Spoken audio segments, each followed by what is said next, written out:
الخارجية كلها مرتبطة بعلاقات، يعني إن لم تكن استيراد، إيراد، علاقات اقتراض، علاقات استثمار خارجية، كلها مرتبطة بالعالم. وبالتالي شوي شوي إلى أن أثرت وبدأت تنظر. طبعا واحد لما يقول لك والله أنا ما ودي أطلع عوراتي من الآن، يعني أبسكت، لكن بعدين لا، قامت تبين على الوضع، صار الشق عود على خلاص فأنا أقول معالجة الأزمة هذه يجب على الحكومة، طبعا هي المعنية الآن والأساس، لأن هي الحكومة الوحيدة اللي تقدر توفر المادة هذه. واستخدام المال العام لا يجب أن استخدامه بفوضى عارمة بدون نتائج، ولا يجب أن نشكل لجنة محلية مع احترام وتقديري لكل من يكون بهذه اللجنة، لنبتعد عن العاطفة ونبتعد عن المحاباة. باللجنة هذه لازم يكون تلقى عنده يا أخو، يا ولد عمه، يا نسيبه، يا زوجته، الكويتيين كلهم مرتبطين بالبورصة. يعني بيقول لي والله ما انجر عاطفيا، لا أقول تنجر عاطفيا، لا يمكن. نعم. زين. احنا علشان معالجة هذه الأزمة يجب أن نختار يعني من مختصين، ليس اللي طلعوا يسوي يحللوا، يعني هم بعيدين محايدين جدا عالميين، ونقول له هذه مشكلتنا، هذه مشكلة شركاتنا، هذه مشكلة الشركات الصناعية، هذه الديون اللي على الشركات، زين، نبي الحل الأمثل. طريقة الحل شنو؟ المخارج من هذه الأزمة. والمخارج من الأزمة هذا أعتقد أنه يجب هذا. زيادة على ذلك ممكن الحكومة تعيد الثقة وتعطي الثقة النفسية للبورصة، أن تضع حد معين، ما تقول والله أنا أحط لي محفظة مليارية واشتري أسهم. لا، هذا يعني أي سهم تشتري، إن شريت السهم هذا قالوا شرى السهم هذا، وإن شرى السهم هذا قالوا والله شرى السهم هذا. لا، أنت يجب أن تحط لك سقف معين، تقول أنا أضمن السوق إنه ما ينزل أكثر من 6000 نقطة. هاي تعطي الأريحة والنفسية للمستثمر، يعرف إن الحكومة جادة إنه ما تخلي تنزل، بالتالي لما يشتري السهم يعرف إن هذا السهم ما راح ينزل أكثر. هذا خط الأمان اللي فيه، خط الأمان. فتعيد الثقة للشركات اللي هي مو شركات ورقية، شركات خدمية، شركات اللي لها الإنتاجية، فيبتدي السوق يتفاعل مع هذا. زيادة على ذلك معالجة المشكلة في وانت جايب مختصين، فتضع البيانات المالية، دعم البنوك. انا اعتقد هذا نقدر نطلع احنا. تصورك ابو ناصر بانه هذه الازمه الاقتصاديه وانهيار البورصه بهذه الطريقه، ما ادري هل يصح اسميه انهيار ولا لا، انا ماني اقتصادي واخاف يضايقون اهل الاقتصاد لما اقول عن بورصتهم انهارت او شيء، لكن هل تعتقد بان الحاصل راح يكون ان راح نرى ونشهد خروج شركات من اللي موجوده في لا طبعا 100%. اولا شركات يعني للاسف انها يعني خطت خطوات اكثر من حجمها، وبالتالي دائما انت اذا كنت يعني بتستثمر او تدير شركه او تدير استثمار معين وانت مؤتمن على هذا الايمان، لا تندفع اندفاع كلي، لا تندفع وراء الربحيه السريعه. يجب ان تدرس الموضوع وتاخذ كمستثمر. احنا نتكلم الحين كمستثمر بانه وهو يراقب السهم، باي سهم يعني يقبل عليه. لا، هاي اداره الشركه. اداره الشركه يعني انت الشركه شنو اللي انا اقول لك الشركات يبيعون، لان اللي عليهم اقتراض اكثر من اصولهم. يعني راس ماله مثلا 100 مليون مستدين عليه 10 مرات ونزل عليه السوق، فبالتالي يلبي احتياجاته. فيعني تعثر، وتعثره راح يؤثر على ادائه، وبالتالي صاحب السهم او هذا المستثمر راح يعني يجد ان السهم هذا يؤثر عليه ويزيد من هذا، فبالتالي في شركات راح تطلع، في شركات راح تسكر. طيب وناصر، لعلها فرصه الان نتوقف لان المخرج قاعد يقول لنا في فاصل ونرجع لكم. اعزائي المشاهدين، فاصل ونرجع لكم مره ثانيه ان شاء الله.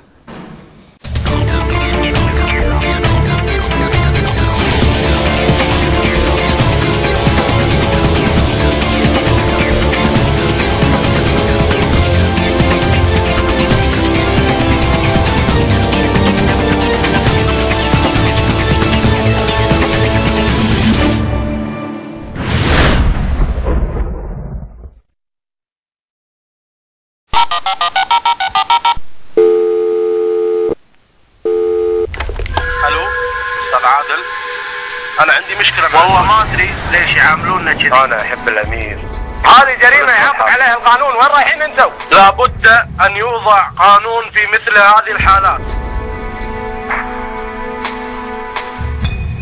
يا جماعة الخير، كل أسئلتكم القانونية بنرد عليها بأجوبة مفيدة وأكيدة. ما عليك إلا أن تتصل ببرنامجك مستشارك اللي بيكون معاك على الهواء مباشرة في الأوقات التالية.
أعزائي أهلا بكم مجددا. نرجع لك بناصر. قبل شوي كنت نتكلم عن موضوع البورصة والشركات، أن في كثير منها ما راح تصمد في هذه الأزمة. أقدر أقول بأنه مع نهاية هذه الأزمة إن شاء الله، يعني بالقريب العاجل اللي احنا نتمنى ذلك، أنه ما راح تبقى إلا الشركات اللي تستحق البقاء فعلا. وطبعا يعني الشركات اللي الخدمية، الشركات اللي لها يعني أصول موجودة لديها، يعني أعتقد أن يعني راح تقاوم وتطوف هذه الأزمة. لكن الشركات الورقية مع احترامي وتقديري لهذه الشركات يعني سوف تتأثر يعني تأثر كبير جدا بهذه الأزمة، لأن الآن لو تلاحظ أن أكثر قيمة الأسهم نزلت أقل من 100 فلس. نعم. في شركات وصلت إلى 18 فلس و25 فلس.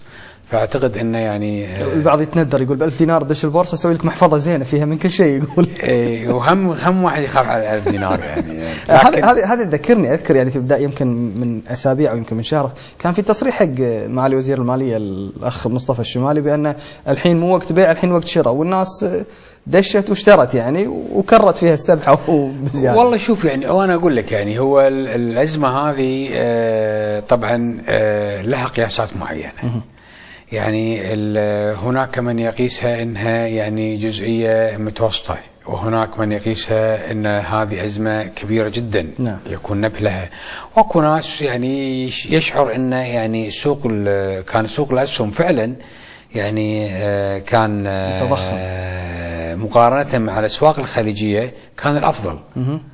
ولكن بالتالي البعض كان يقول ان في تضخم بالسوق الكويتي، في كثير من الاسهم قيمتها مش ما تعكس طبعا. لا بس طبعا هو في شركات يعني وصل حقوق السهم يعني بالنسبه لحامل السهم يعني كبير جدا يعني. نعم. وبالتالي يعني انا قصدي اقول ان الازمه الاقتصاديه هذه او تصريح اي تصريح سواء تصريح وزير الماليه او غير وزير الماليه يعني هذا لا يمكن انه يعني يتنبأ بما هو سوف يحصل يعني. لو اي واحد متنبأ، انا نفسي لو كنت متنبأ عن ان بتوصل الى هالدرجه هذه لكنت يعني جزء سيرت يعني. نعم. طلعت يعني من هذا. لكن كل انسان له محدوديه المعرفه ورؤيه. اي الرؤيه. فكان صغر اوراق الماليه بمنع عن يعني الانحدار الشديد هذا. فلذلك تعتقد انه كان يعني من اولى انك تشتري السهم هذا، لكن الثقه ما كانت موجوده.